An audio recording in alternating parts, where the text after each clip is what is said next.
Hi, என்னோட பேரு Muthu Solaippan. Welcome to Groww Tamil YouTube channel. So நம்ம நிறைய பேர் பார்த்தீங்கன்னா மியூச்சுவல் ஃபண்ட் பார்த்தீங்கன்னா இன்வெஸ்ட் பண்ணியிருக்கோம். அதில் நம்ம ஒரு பெரிய போர்ட்ஃபோலியோ மெயின்டைன் பண்ணியிருப்போம். ஸோ கண்டிப்பாக அந்த போர்ட்ஃபோலியோ மெயின்டைன் பண்ணல இது நம்ம கரெக்டான போர்ட்ஃபோலியோ தான் வச்சுருக்கோமா, இது கரெக்டாக நம்ம ப்ராப்பராக அனலைஸ் பண்ணுறோமா, இல்லை எவ்வளோ ஃப்ரீக்வெண்ட்டாக அனலைஸ் பண்ணணும், இது நம்ம போர்ட்ஃபோலியோ கரெக்டான லெவலில் இருக்கா அப்படிங்கிறது நம்ம செக் பண்ணணும். பட் அது எப்படி பண்ணுறது அப்படின்னு நம்மளுக்கு நிறைய பேருக்கு டவுட் இருக்குது. ஸோ இதை எப்படி அனலைஸ் பண்ணுறது, நம்ம போர்ட்ஃபோலியோ கரெக்டாக இருக்கா இல்லையா, நம்ம அதை ஏதாவது ரீஸ்ட்ரக்சர் பண்ணணுமா அப்படின்னு சொல்லிட்டு நம்மள நிறைய பேருக்கு டவுட்ஸ் இருக்கு. அது மட்டும் இல்லாமல் இப்போ உங்களுக்கு பார்த்தீங்கன்னா நீங்கள் ஜஸ்ட் பை ஃபேஸ் வேல்யூ என்னோட ஃபண்டு 100% ரிட்டர்ன்ஸ் கொடுத்துருச்சு, அப்போ என் ஃபண்டு சூப்பர் அப்படின்னு சொல்லிட்டு நீங்கள் நினைக்கலாம். தப்பு. ஏன்னா அப்படியும் நம்ம கன்சிடர் பண்ணி நம்ம டெசிஷன் எடுக்க முடியாது. ஏன்னா நம்ம எப்போவுமே ஒரு ஃபண்டை டைரெக்டாக நம்ம அதோட ஃபேஸ் வேல்யூவில் பார்க்கக்கூடாது. இது நம்ம இதுக்கு முன்னாடி போடையில் 100 இருந்துச்சு, இப்போ 200 ஆயிடுச்சு அப்படின்னு சொல்லி நம்ம அந்த மாதிரி நம்ம எடுத்துக்கூடாது. பட் அதுக்கு வேறு மெட்ரிக்ஸ் வச்சு நம்ம பண்ணணும். ஸோ இதெல்லாம் தான் இன்றைக்கி வீடியோவில் பார்க்க போகிறோம்.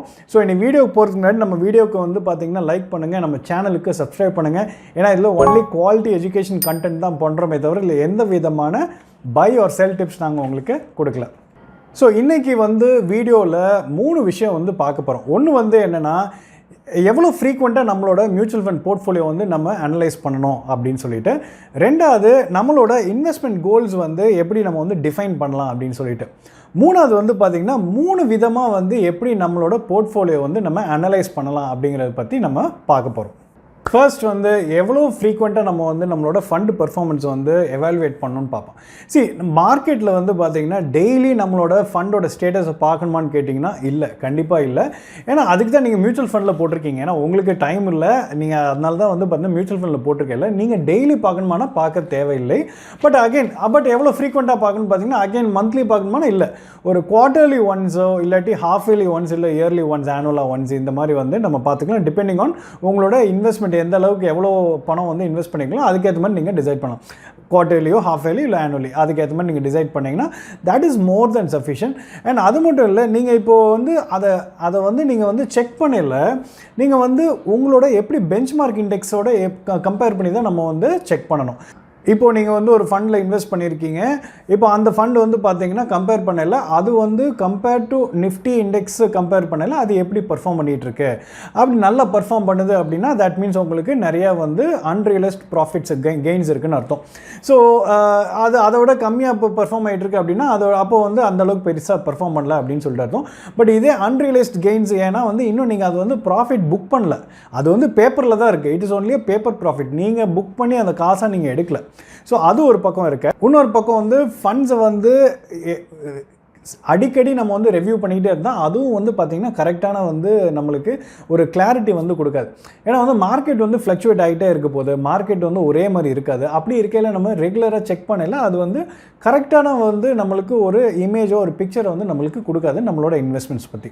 ஸோ அப்போது இது இப்போது நெக்ஸ்ட்டு இதனால் என்ன ஆகுதுன்னா அப்போது நம்மளோட இன்வெஸ்ட்மெண்ட் கோலை பேஸ் பண்ணி தான் நம்ம அடுத்த லெவலுக்கு மூவ் பண்ணணும் அப்படிங்கும்போது ஸோ நம்ம கோல்ஸை எப்படி நம்ம டிஃபைன் பண்ணுறது நம்மளோட அதை தான் இப்போ அடுத்தது பார்க்கலாம். ஸோ இந்த இன்வெஸ்ட்மெண்ட் கோல்ஸ்னு வரையில் நம்மளுக்கு ஃபஸ்ட்டு ஒரு கொஸ்டின் நம்மளை எப்படி கேட்டுக்கணும்னா நம்மளோட பர்பஸ் ஆஃப் திஸ் இன்வெஸ்ட்மெண்ட் என்ன, நம்ம இந்த இன்வெஸ்ட் பண்ணுற மியூச்சுவல் ஃபண்டில் நம்ம போட்டிருக்க ஃபண்டில் இன்வெஸ்ட் பண்ணுறதுக்கு உண்டான பர்பஸ் என்ன அப்படின்னு பார்க்கணும்.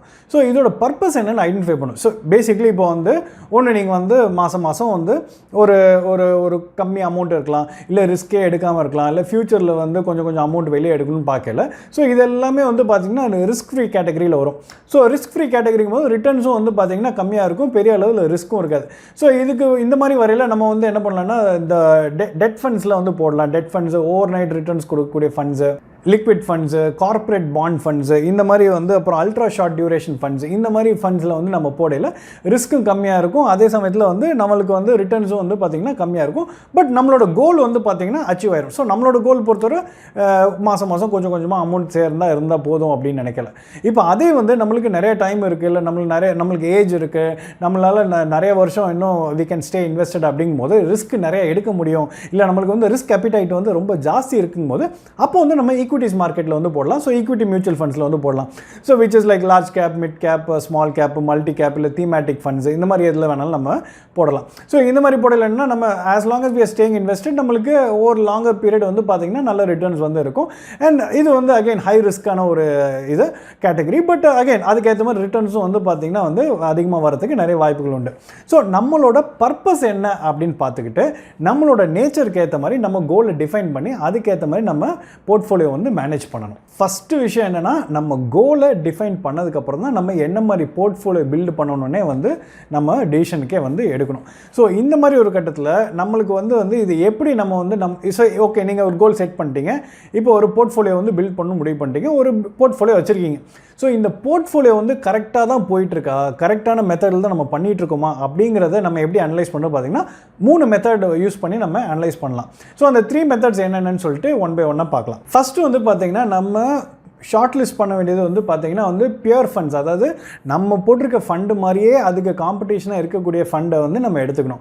சே ஃபார் எக்ஸாம்பிள் நீங்கள் வந்து ஒரு பர்டிகுலர் மிட் கேப் ஃபண்டில் போட்டிருக்கீங்க அப்படின்னா அதே மாதிரி அதுக்கு கம்பீட்டிங்காக இருக்கக்கூடிய இன்னொரு மிட் கேப் ஃபண்ட்ஸ் ஒரு 2-3 ஃபண்ட்ஸ் எடுத்து நம்ம பியூர் ஃபண்ட்ஸ்னு சொல்கிறோம். அப்படி கம்பேர் பண்ணல, அப்படி தான் நம்ம வந்து கம்பேர் பண்ணணும். ஸோ அந்த மாதிரி கம்பேர் பண்ணல என்ன ஆகும் தெரியும்னா, இப்போ நம்மளோட போட்டிருக்க ஒரு ஃபண்டே வந்து சூப்பராக பர்ஃபார்ம் பண்ணுது, 100% ரிட்டர்ன்ஸ் கொடுத்துட்டு அதை வச்சு நம்ம நினச்சி நம்ம சூப்பராக பண்ணிகிட்டு இருக்கோம் அப்படின்னு நினச்சிட்டு இருக்கோம். பட் மேபி நம்ம அதை பியூர் ஃபண்ட்ஸோட கம்பேர் பண்ணணும். நம்ம சேம் ஃபண்ட்ஸ், அதாவது அதோட கம்பீட்டிங் ஃபண்ட்ஸோட கம்பேர் பண்ணல தான் நம்மளுக்கு தெரியும். மேபி அந்த கம்பீட்டிங் ஃபண்ட்ஸ், அந்த பியூர் ஃபண்ட்ஸ் வந்து பார்த்தீங்கன்னா வந்து இதே மாதிரி இருக்கிற ஃபண்ட்ஸ், பட் அவன் வந்து 200% ரிட்டர்ன்ஸ் கொடுத்துட்டு இருக்கான்னா அப்போ நம்ம வந்து கொஞ்சம் உஷாரானோம். ஸோ அப்போ நம்ம வந்து just by face value absolute returns மட்டும் வச்சு நம்ம போகக்கூடாது.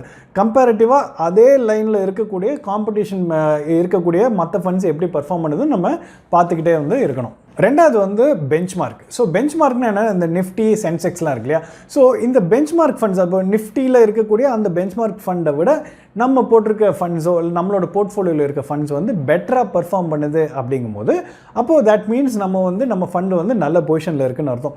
இன்கேஸ் அந்த கன்சிஸ்டண்ட்டாக வந்து அடிக்கடி இப்போ பெட்டராக பண்ணிகிட்டு இருக்க கன்சிஸ்டண்ட்டாகவே நம்ம வந்து பெஞ்ச்மார்க் ஃபண்ட்ஸோட நம்ம ஃபண்டு வந்து அதை விட ஜாஸ்தி தான் பர்ஃபார்ம் பண்ணிகிட்டு இருக்குன்னா அப்போது நம்ம சேஃபாக இருக்கும்னு அர்த்தம். பட் இப்போ வந்து கன்சிஸ்டண்ட்டாக இல்லை, இன்கன்சிஸ்டண்ட்டாக இருக்குது, இல்லை அதை விட பூராக தான் பர்ஃபார்ம் பண்ணுதுன்னா அப்போது நம்ம வந்து யோசிக்கணும், ஓகே நம்ம ஃபண்டு நம்மளோட போர்ட்ஃபோலியோ வந்து கொஞ்சம் ரீபேலன்ஸ் பண்ணலாமா வேணாமா அப்படின்னு சொல்லிட்டு நம்ம யோசிக்கலாம். மூணாவது முக்கியமான விஷயம் வந்து பார்த்திங்கன்னா எக்ஸ்பென்ஸ் ரேஷியோ. ஸோ நம்ம போட்டிருக்க ஃபண்ட்ஸில் வந்து பார்த்திங்கன்னா ஃபண்டு எந்த மாதிரி ரிட்டர்ன்ஸ் கொடுக்குன்னு சொல்லிட்டு நம்ம போய் இன்வெஸ்ட் பண்ணிடுறோம். பட் நாளைக்கு வந்து ரிட்டர்ன்ஸ் நல்லா கொடுத்தாலுமே அந்த எக்ஸ்பென்ஸ் ரேஷியோ ஒன்று இருக்குது, அதை பிடிச்சிக்கிட்டு தான் நம்மளோட பணத்தை நம்மக்கிட்ட கொடுப்பாங்க. ஸோ இந்த எக்ஸ்பென்ஸ் ரேஷியோங்கிறது வந்து இப்போ பார்த்தீங்கன்னா அந்த ஃபண்டு நடத்துகிறாங்க இல்லையா, அந்த ஃபண்டு நடத்துறதுக்கு அந்த மியூச்சுவல் ஃபண்டுக்கு வந்து பார்த்திங்கன்னா அந்த ஃபண்ட் மேனேஜர் இருப்பார், அவருக்குள்ள அசிஸ்டன்ட் மேனேஜர் இருப்பார், அவருக்குள்ள ஒரு பெரிய டீம் இருக்கும், அனலிஸ்ட் டீமு. ஸோ இவங்களுக்கு நிறைய எக்ஸ்பென்சஸ் இருக்கும், இவங்களுக்கு சேலரி கொடுக்கணும், இவங்க ஆஃபீஸ்க்கு ரெண்ட் கொடுக்கணும், இந்த மாதிரி பெரிய எக்ஸ்பென்சஸ் இதோட அட்டாச் ஆகிருக்கு. ஸோ இந்த எக்ஸ்பென்சஸ் எல்லாம் வந்து பார்த்திங்கன்னா இந்த எக்ஸ்பென்ஸ் ரேஷியோன்னு ஒரு பர்சன்டேஜ்லாம் வந்து போடுவாங்க. ஸோ ஒவ்வொரு ஃபண்டுக்கும் பார்த்திங்கன்னா வந்து எக்ஸ்பென்ஸ் ரேஷியோ வந்து பார்த்திங்கன்னா வந்து டிஃபர் ஆகிட்டே இருக்கும். ஸோ ஒரு சில ஃபண்ட்ஸில் வந்து பார்த்திங்கன்னா வந்து எக்ஸ்பென்ஸ் ரேஷியோ ரொம்ப ஜாஸ்தி இருந்துச்சுன்னு வச்சுக்கோங்களேன், நம்மளோட ரிட்டர்ன்ஸில் வந்து பார்த்திங்க இப்போ ஒரு 3% எக்ஸ்பென்ஸ் ரேஷியோ இருக்குன்னு வச்சுக்கோங்க, அப்போ நம்மளுக்கு வரக்கூடிய ரிட்டர்ன்ஸில் அதில் 3% பிடிச்சிட்டு கொடுத்தாங்கன்னா நம்மளுக்கு என்ன பெருசாக நிற்கும். ஸோ அதுவே வந்து சாப்பிட்டு போயிடும். ஸோ அப்போ நம்ம எக்ஸ்பென்ஸ் ரேஷியோவும் நம்ம பார்க்கணும். நம்ம போட்டிருக்க ஃபண்டு நல்லா பர்ஃபார்ம் பண்ணுதா, பெஞ்ச் மார்க்கோட பெட்டராக இருக்கா, அதே சமயத்தில் எக்ஸ்பென்ஸ் ரேஷியோவும் வந்து டீசெண்டாக இருக்குது இல்லை கம்மியாக இருக்குது அப்படின்னா நம்மளுக்கு ரிட்டர்ன்ஸ் எடுக்கையில் நம்ம ப்ராஃபிட் புக் பண்ணையில் நம்மளுக்கு நல்ல ரிட்டர்ன்ஸாக வந்து அமையும். ஸோ இந்த மாதிரி நம்ம அனலைஸ் பண்ணணும். இந்த மாதிரி நம்ம ஃபஸ்ட்டு வந்து பார்த்திங்கன்னா டு சமிட் அப் வந்து பார்க்கல நம்ம வந்து எப்படி வந்து கோல் செட் பண்ணணும்னு பார்த்தோம். ரெண்டாவது வந்து கோல் செட் பண்ணதுக்கப்புறம் இதை எப்படி நம்ம அனலைஸ் பண்ணணும் அண்ட் எவ்வளோ ஃப்ரீக்வெண்ட் அனலைஸ் பண்ணணும் அப்படிங்கிறதையும் நம்ம பார்த்துருக்கோம். ஸோ இதை பேஸ் பண்ணி நம்மளோட மியூச்சுவல் ஃபண்ட் போர்ட்ஃபோலியோ வந்து பார்த்திங்கன்னா நல்லா இருக்கா இல்லையா அப்படிங்கிறத நம்ம கன்சிஸ்டண்ட்டாக நம்ம பண்ணிக்கிட்டே வந்தோம்னா நம்ம ஃபண்டும் நல்லா வளரும், நம்ம இன்வெஸ்ட்மெண்ட்ஸும் நல்லா வளரும். ஸோ இது உங்களுக்கு ரொம்ப யூஸ்ஃபுல்லாக இருந்திருக்கும்னு நினைக்கிறேன், ரொம்ப இன்ஃபர்மேட்டிவாக இருந்திருக்கும்னு நினைக்கிறேன். ஸோ இந்த வீடியோ பிடிச்சிருக்குன்னா லைக் பண்ணுங்கள், ஷேர் பண்ணுங்கள், சப்ஸ்கிரைப் பண்ணுங்கள். அண்ட் டிஸ்க்ளைமர் என்னென்னா இதில் எந்த விதமான பை ஆர் செல் டிப்ஸ் உங்களுக்கு கொடுக்கல, it is only for educational purpose. நன்றி, வணக்கம்.